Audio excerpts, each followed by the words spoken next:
Right. Assalamu alaikum. This is now the seventh, and I think it's the last on the series on freedom. This is basically dealing with now the end of the program. So I just want to develop the concept of freedom, or the experience, the value of the freedom, which is basically, if one can define it, that if one can define freedom, freedom is the connection with the divine. And that's the statement that I'm making. How is that? If you connect yourself with anything else, that is not freedom. That is enslavement, and the Creator will test us on that. If we think that we can put our trust in our job, we find ourselves, it will become uncomfortable for us. If we think we can put our trust in our wife and our children or in our husband, you will see those particular things will shake us, and it will make us realize that these are not the permanent things in life. The only permanent realization or reality is the Creator. So the Creator will test us until we lose all our connections with what, or not all our connection, but all our trust in other people other than the Creator.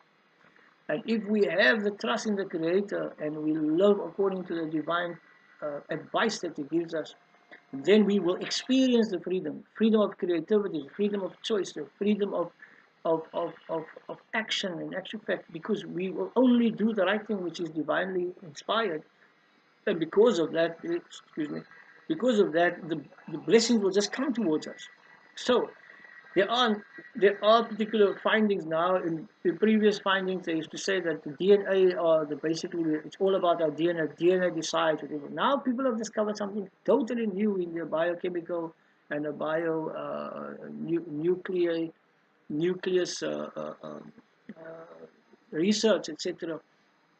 They found no, it's not so. There are actually sensors on the skin that actually, according to your consciousness and according to what you're thinking about and what your heart and what your what at this moment I would probably define the consciousness as the soul. What the soul actually wants, the skin will actually pick up whatever it needs in the environment and then send the necessary stimulus through the skin to the receptors in the skin that will instruct them and pick up the necessary requirements for the proteins and instruct the DNA to actually open up and create the necessary proteins, or not the proteins that is required.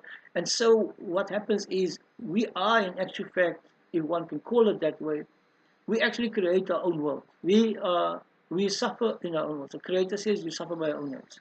That is a part of and that is a mercy from the Creator. He actually calls us to start trusting more in Him and what He has advised. And now it becomes necessary for us to realize that the environment that we are that's around us is always, it has pleasant features and it has negative features. If we have a consciousness of thought and action and we follow these whispers of negativity, etc., our skin will pick up whatever needs to be picked up, and that will basically instruct the necessary features in the DNA to split up and to create new, or pick up new proteins, etc., create new proteins and so on.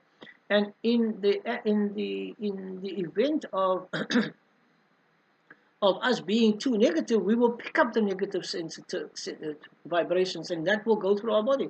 And so we will suffer. We will suffer because it's about vibrations, whether we like it or not. So, and this was for me interesting when I found that these microbiologists, in actual fact, have found that the skin has these particular sensors. So we actually think through our skin. We actually respond through our skin, and the skin, in actual fact, then these sensors instruct the brain, instruct the DNA, etc., and then we create our own body, or we create our own circumstances, and we create our own consciousness. It's our consciousness creates our circumstances, if you can put it that way. And the moment we change our consciousness, we change our minds, etc., then it creates a new world for us. And we know when people are depressed, everything is dark, and when people are happy, everything is better. So the biologists are now saying the body has a particular, or the cells has a particular choice, either growth or protection. And what they find is, in terms of the petri dishes, if they put a germ in the one petri dish with a particular body cell and a positive feature in the other petri dish with the same kind of cell, the cell will actually envelop that positive nutrient, etc., and it will grow. and the cell on the other side will move away from the pathogen, from the disease, and it will not grow. So it's about, you choose. If we choose negativity, our cells will grow, the proteins will develop in the right particular way. And if we choose negativity, our system will shut off and it will not produce the necessary proteins that it needs to produce, and so you will have a cell kind of malfunctioning, and so illness starts coming in and all sorts of other things. So there you see, we do have a freedom to choose how we respond to the environment. So what happens is, now we see the reality of why Allah subhanahu wa ta'ala says, do you not see the sun? Do you not see the moon? Do you not see the sea? Do you not see the water? Do you not see yourself? How beautiful things work, and the milk that is created through from the cow, between urine and between the feces, there is actually pure milk coming out. Look at those things and become appreciative over those things, and then you will actually send out the antennas of our particular body, on our skin cells, will actually draw the positive features from the environment, all the blessings that is there, and it will give us the necessary instruction to our DNA and our brain cells, etc., and we will grow. And so people know that people that are positive seems not to age so quickly, With all due respect, I'm not saying that people are very old and not good. Um, we're just saying that you'll see there are some people who are very positive, etc. They have a kind of a radiance, a kind of a nur. And this is the other thing. They actually found out that in the DNA of every particular nucleus in the cell, it has light. It has actual physical light. And the Creator says, I've created you with, I blew my ruh, of my ruh inside of you. And so we know the qualities, the 99 attributes of Allah subhanahu is there, light is there, nur is there inside of us, and we know about people that have raised their consciousness, have raised their soul to more positive and thankful approaches. They start seeing from the inner side. They start seeing a light from the inner side, from the inside of their eyes. They start seeing things and they're understanding things on a wider perspective. And so we know that there is actually physically light inside of each cell, and we know that if we stimulate the body or become more conscious of the environment, of the universe, of the plants and the stars, etc., etc., we will in actual fact then move into the, we can call it now, the electromagnetic field, and it will actually grant us our wishes. It will bring to us what we so wish for, because we're sending the right frequencies out from our particular soul, from our consciousness. So the soul can become dark and soul become light, and this is the knowledge that from the Quran and from all the prophets. It's not only from the Quran, that all the prophets brought a similar message, that if you attach yourself to the blessings of what the Creator has given you and you stay away from the evil, you will succeed in this life, and you will be able to be protected. And even if they try to hurt you, before the hurt actually hits them, the hurt is not actually affecting the person. As I spoke the other day on one of the other videos, when I was knocked down by the truck, I didn't in actual fact experience the pain. I was out cold, Other people experience the pain by looking at me and say, "Oh my goodness!" So only afterwards, after 18 hours, I started feeling the pain, and then, alhamdulillah, I could develop. And similarly with my asthma, I was thinking about enjoying myself for the day, even though I couldn't breathe properly. Other people were looking at me and saying, "I'm suffering." I didn't know any other life. I just knew that kind of life, and I enjoyed every little bit of my time that I had. So, and alhamdulillah, I was granted to become better, alhamdulillah, through different unusual means of my experience. And maybe I should tell you, I mean, I was knocked down by the truck, and after I was knocked down by the truck, they realized that I've got asthma, and so they tried to prevent the asthma, giving me oxygen every day, giving me Lomadose every day to prevent the asthma attack. And in that process, all the excessive amount of phlegm, etc., the cleanse the lung. And so after that accident, I had no more severe asthma. This was so unique. And then at the age of 40, I went on Hajj, and alhamdulillah, may Allah grant me acceptance of the Hajj, and drinking the Zamzam, which is the miracle water, and you niyat that Allah Ta'ala must heal you from any particular illness. And I drank that Zamzam at the age of 40, alhamdulillah. And when I came back from Hajj, I realized I don't have any more asthma. I could actually sleep with no vest on. I could eat anything I want to. I could go to the beach. And alhamdulillah, up to today, now I'm 63 years old, and alhamdulillah, I haven't had an attack since I've been from Makkah, alhamdulillah, when I was 40. And I pray and hope that inshallah Allah will still keep me healthy, and and that I will have the strength to do as much work as possible to invite people towards Allah subhanahu wa ta'ala, and this kind of freedom that we can experience in divine presence. So this is the thing. We acquire freedom in divine presence. And what is this freedom? The freedom basically is no fear and no anxiety and no regrets. We understand that whatever we go through is in the plan of the Creator. So if when the people killed the prophets, before they killed the prophets, the ruh of the prophets were out, the prophets went to heaven, and these people will go to hell, and they suffered after that. So it is the instrument, the thing that is happening has got a due purpose.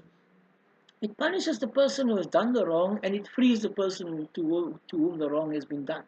And this is very difficult for us to understand, but this is part of our life. We do commit sin and we do wrong things, but when we come back to Allah and we ask Allah for forgiveness, Allah is eager to forgive us. And so we are, from a hadith, the best of humanity is those who come back to the Creator and ask for forgiveness. So we are all, in actual fact, in that situation of having to fight the jihadun nafs, the war of the self, making these choices when we are whispered in our minds and our thoughts of evil stuff, and from our hearts, and the malaikas, we're listening to the good voices of the angels saying, no, don't do that, don't do that, and then if we do that, we actually do suffer afterwards. If it's a wrong thing, the consciousness is the first thing that makes us feel bad about what we've done. And if we do the good thing, we actually feel the freedom and we feel the joy of having done this particular good thing, and it opens up new doors for us. So in terms of the real or a conceptualization understanding of freedom is that freedom is experienced by the people who put their trust in the Creator and who knows that the Creator looks after them in this world and will look after them in the life hereafter. These people are confident, they are fearless, and they don't worry about losses. They are absolutely grateful. Every day of their life they are grateful. Every minute of their life they are grateful. It's because they realize that we only actually live one day at a time. The past is gone, and if we woke up the next morning by the grace of the Creator, we have another chance. And the future we don't know, but we know that when we use the moment that we have and we use the best part of our life and we are grateful for what we've got, then it will translate into things that will, in actual fact, solve some of our past miseries, and it also will open up doors for our future endeavors or our future things. But the moment, and so some of the people who are the arifun, as they call them, or the people who know, has been granted knowledge, or the Sufis, they will say, grab the moment and you gain the strength of the hour. And so they go on. If you grab the hour, you gain the strength of the day, and so on. And it is absolutely true. I have had this wonderful opportunity of being, alhamdulillah, so creative. I've used my time to do so many things, and some people are actually, when they see the work that I've done with the qudra of Allah subhanahu wa ta'ala, they actually, some of them have become envious, some of them become respectful, some of them become motivated, and some of them become totally destructive and rude, because it reminds them of what they perhaps did not do in the time that they've spent, perhaps, of arguing and politicizing, etc., etc. I've been working, alhamdulillah, consistently for 28 years on this particular project, on freeing people from enchained education and freeing people to have jobs. And I'm not there where I want to be, but alhamdulillah, I'm on the way. So at the moment now, it is open for people to contribute 100 Rand a month and make this possible for people. And it is fascinating how when you assist a learner, a child, or a young person who has got no income, and you assist him with a small amount of money, say, just do this job for us, we've got this money for you, and then it just changes their life. But it changes the life of other people whom they helped as well. And this is where we are coming. We're not looking for people to get degrees first before they can get a job. No, we actually saying to them, we'll give them a qualitative job if they have the basic knowledge and the basic appreciation, and then they can learn on the internet free, and they don't have to be in debt about learning. And this is the unfortunate thing, that people have to sometimes go into debt in order to acquire a degree, a honors, a master's, a PhD, and that's a trap.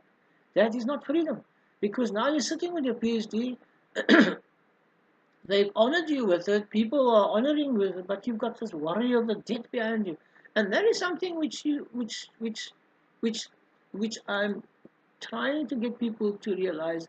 You don't need to go into debt to do this, to do certain things. Alhamdulillah, I was granted an honorary doctorate on the work that I've done, because the work that I've done has been bought and taken to different parts of the world, and people have gained from it. There are something like 52,000 people that go onto my blog, Work Up Helper, and downloading texts that I've done and that I've created for people free onto the internet. And this is so satisfying. It's not something to boast about, but something to talk about and encourage other people. If I can do it, you can do it. If I can do that, you can do that.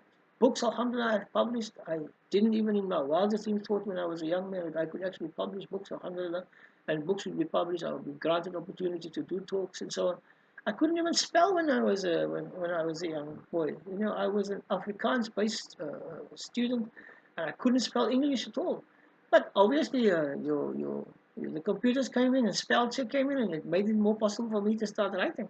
So when my English teacher found out that I wrote a book, she said, "Oh my goodness, did you write a book? You couldn't spell."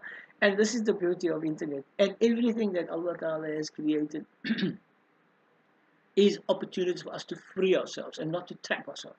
But we have choices. We can trap ourselves on using the computer in a negative way, doing all the haram things in a negative way, or we can take the computer and do something positive with the computer.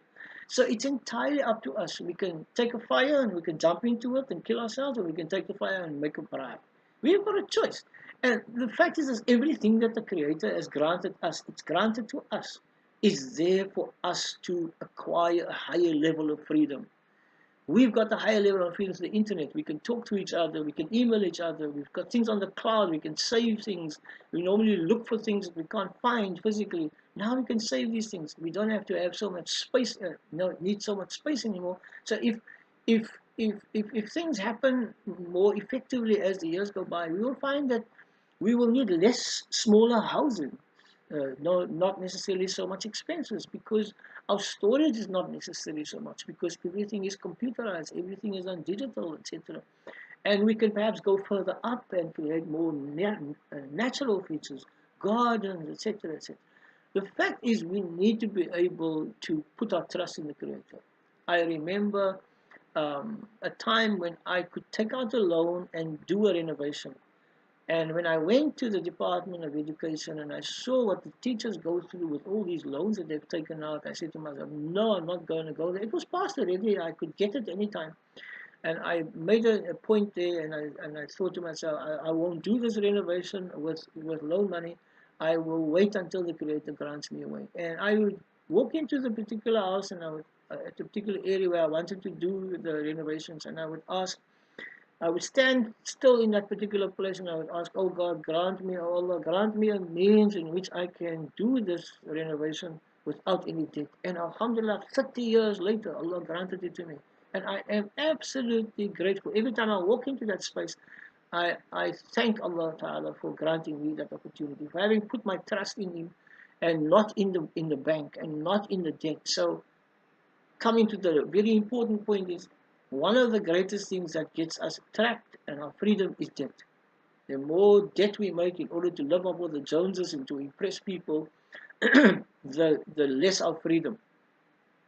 And I can also share with you that particular advice of not being indebted is one of the most greatest feelings of freedom, because you can do so much if you don't put your trust in the banks, etc., etc.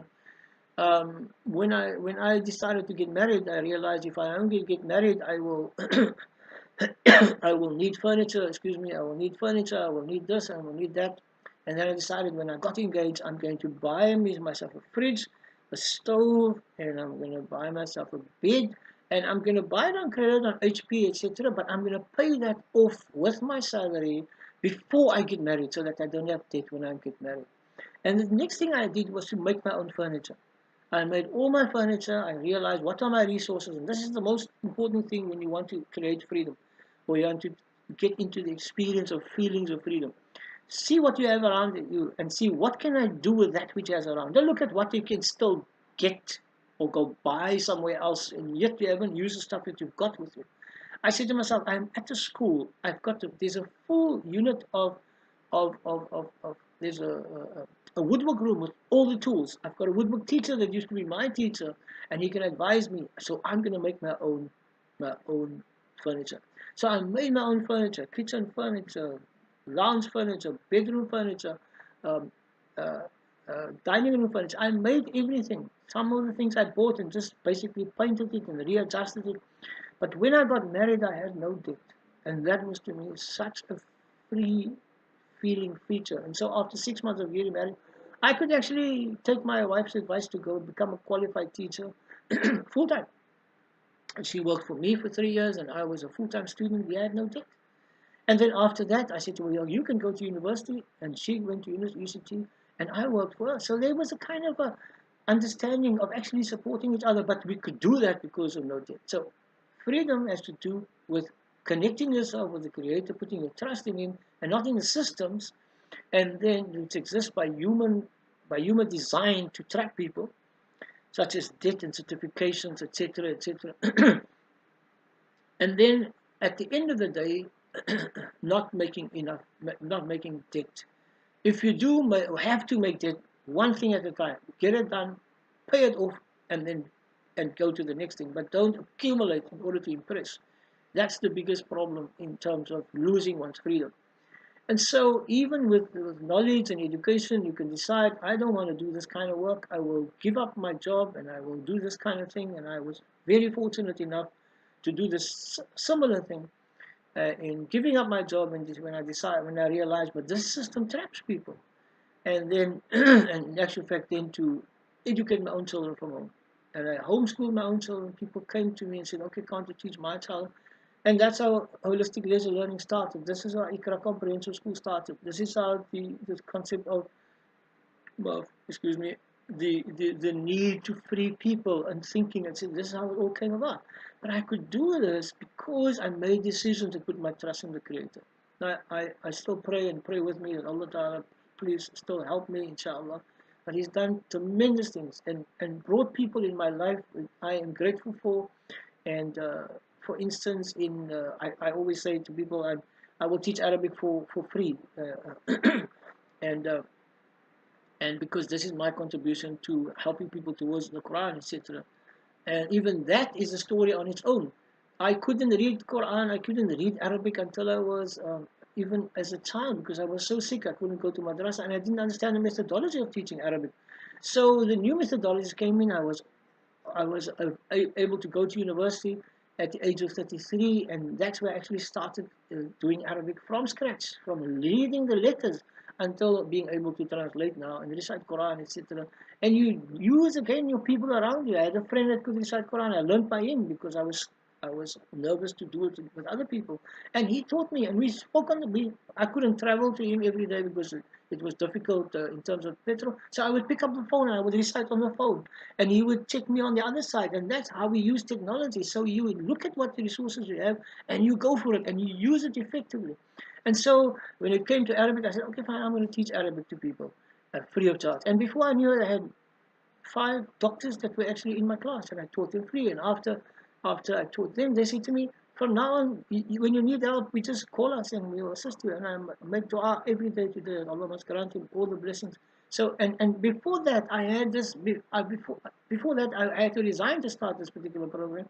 And the thing that kept me was this particular medical aid of the state. And I thought, oh, I'm sick, I've got asthma, I've got children, I've got a wife that's at home with children. How can I, if I give up that job now and I start my own homeschooling for my kids, then I'm not going to have a medical aid cover. But then I thought to myself, no, but I must put my trust in the Creator. So I gave it up. I lost my my uh, my medical aid cover, and I lost half of my pension. But what happened was miraculous. A person gave me my Hajj money, which was equivalent to the money I lost from my pension, and I could go on Hajj when I was 40, alhamdulillah, free of charge, free of any particular thing. Secondly, Allah Ta'ala granted me through my effort of doing Arabic free to people, and the doctors were in my class. Allah replaced my medical aid cover that I would have paid with with doctors and friends that could assist me and my family. And what happened 6 months after I started my homeschooling, the actual medical aid cover of the state crashed.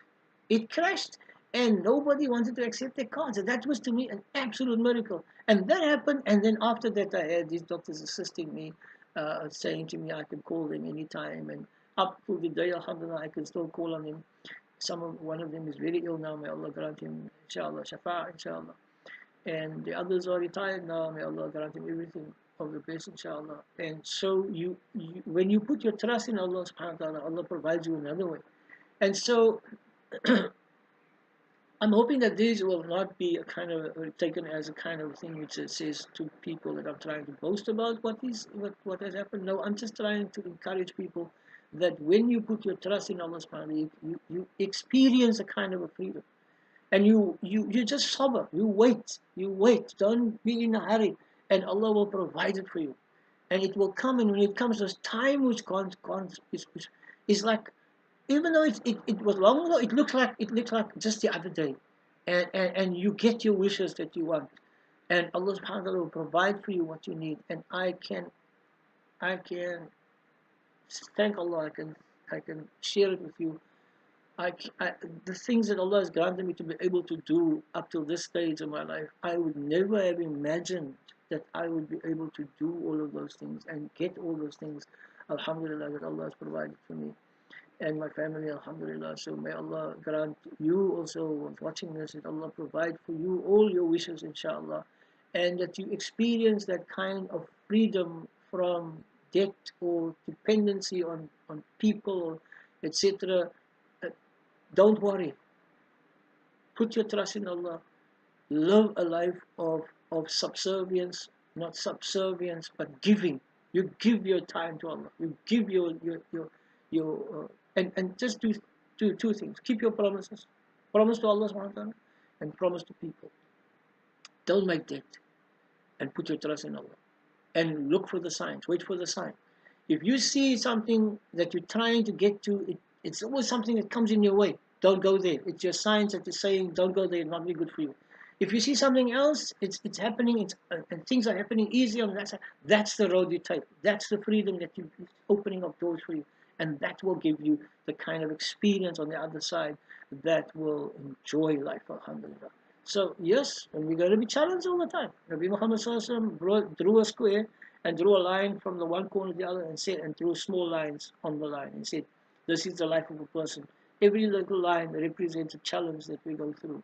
And every time we come back to the path again until the end, and when we pass away, then we have no more challenges. If we are good people, may Allah protect us, inshallah, and grant us if we can pass away with the kalima shahada, inshallah, and go to Jannah with no questioning, and the malaikas will come to us on the day of judgment, or the day when we pass away, and they will say, don't worry, as the Quran explains, the malaikas will come on the day of when the person passes away, who's been a believer and a good person, and the malaika says, don't worry, we've been your protector in this dunya, Allah subhanahu wa ta'ala is going to grant the Jannah, relax, and we have seen people who have passed away so beautifully and so peacefully, and we know Shaitan will also come and say, try to mess around with us on the last day, but that will only happen, and that cannot affect those who put their trust in Allah. So we ask Allah to grant us the freedom of choice towards the goodness, inshallah, and to grant us the realization of what it is like to strive with patience to experience the wajh of Allah,